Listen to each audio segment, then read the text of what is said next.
Anyway, a lot of people always ask me, why am I running for the Senate? I mean, why do I want the aggravation? Why do I want the pay cut?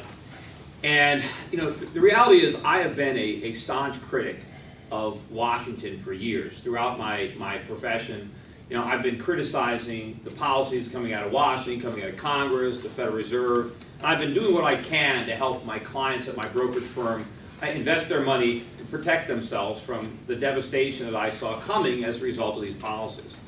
But at this point, I think the stakes are now too high. I find it hard to remain a spectator and just watch this train wreck happen in slow motion. I really feel like I have to go to Washington and do something about it, try to stop it. I mean, the government is growing like a cancer at this point, and it's sucking the lifeblood out of the economy. If you want to know why the jobs are disappearing, it's because of the government. If you want to know why the economy is so weak, it's because the government is so big. The bigger the government gets, the more resources it drains from the private sector. Barack Obama just proposed a budget of $3.8 trillion for this fiscal year. That's more than twice what the government spent 10 years ago.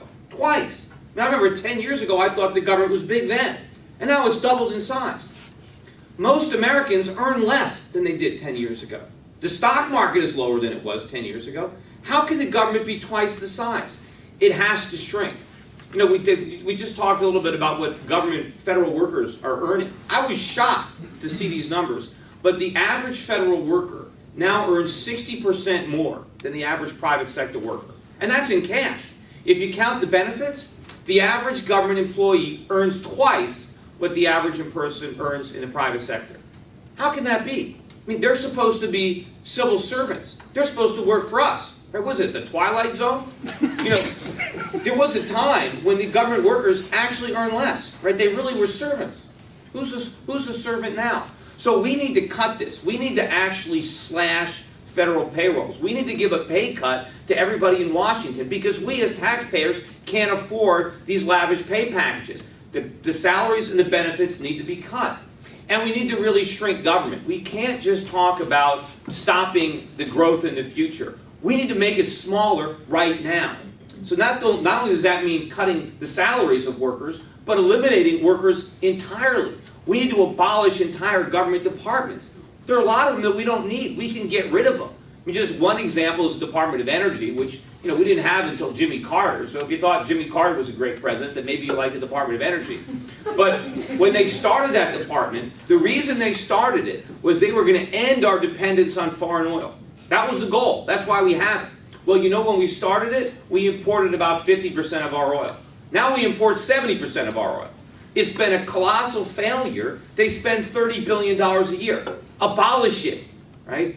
Get rid of it. There are a lot of other departments we don't need. We can consolidate. And we got to go after entitlements. We have to shrink them. We have to cut them. They're bankrupting the nation. We can't avoid it because it's bad politics. Bernie Madoff is in jail for a reason. He's in jail because Ponzi schemes don't work. They don't work when the private sector tries them, and they don't work when the government tries them. We have a coming disaster in Social Security if we don't do something and do something about it soon. The real economic crisis is not in the past. It's in our future. And I've got a very good track record when it comes to predicting economic crises. Of all the people in this country, nobody sounded the alarm louder than I did on the financial crisis of 2008. I mean, for years, I was on television from 2005 through 2008 warning of an economic crisis. I was warning about the reckless monetary policies of the Federal Reserve. I was warning about Freddie and Fannie. I was predicting their bankruptcy. I was warning about the distortions and the moral hazards that government policy was creating. I was warning that when the housing bubble burst, it was going to bankrupt the financial system, that a lot of the banks who had structured and packaged these mortgages were going to fail. But more importantly, I knew that the root cause of the problem was not in the private sector. It was not in Wall Street greed, but in government incompetence, in central bank incompetence. When George Bush gave his famous speech late in his presidency, and he said that Wall Street got drunk, I was out there saying, sure, they were drunk on government alcohol. The Federal Reserve liquored them up. That's why they acted the way they did. That's why Main Street acted the way it did. And so I understood these problems. I understood the NASDAQ bubble. When I first started my brokerage firm, and I started my firm, I worked for a major brokerage house when I first got started. In fact, the first brokerage firm that hired me actually went out of business a week before I started. That was Drexel Burnham. So I never actually started there. And then the next firm that I worked for just went bankrupt a year ago. But it was a major wirehouse firm.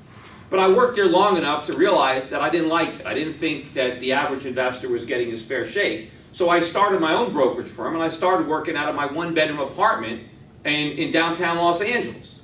And one of the first things I did as an independent broker was warn my clients and my prospective clients of the NASDAQ bubble. I urged people to sell their tech stocks, to sell their NASDAQ stocks, that there was going to be a collapse. And that's how I built my business, because I got a lot of goodwill among a lot of people, and that started me off. And 10 years ago, even as late as 2000, I had one employee in 2000. Now I have better than 100.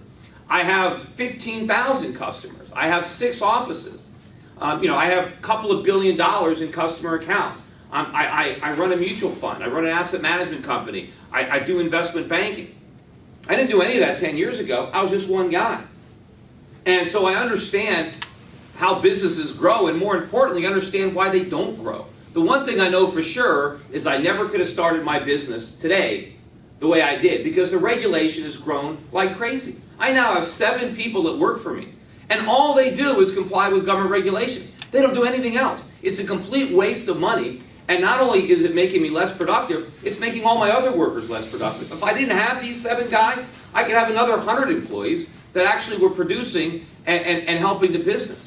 And there are now so many regulations and so many barriers. My lawyer, I pay in legal fees every year more than I earned 10 years ago, maybe even 5 years ago, just in legal bills to stay in business, not because I have problems with my customers. I don't have any, because I have problems with regulators.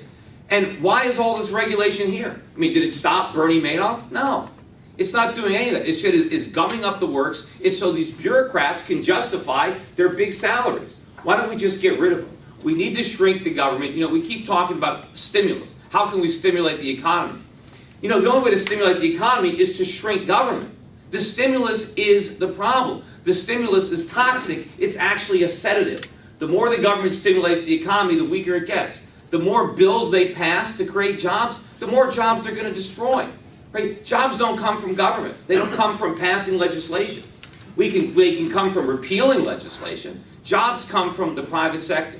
They come from capital, and they come from profits. That's it. Unfortunately, the government is waging war on capital and profits, and so we're destroying our businesses. Somebody needs to go to Washington and put a stop to that. And I think I have credibility on both sides. I have credibility as an entrepreneur. I understand business. I understand finance. My business is finance. It's economics. I wrote a book in 2006 called Crash Proof: How to Profit from the Coming Economic Collapse. I laid out exactly what was going to happen in 2008. I went around the country lecturing. Not only was I lecturing investors, I lectured groups of realtors, mortgage bankers about these problems. If you want to look at them, go on YouTube. There's thousands of them. They're all over the place. I never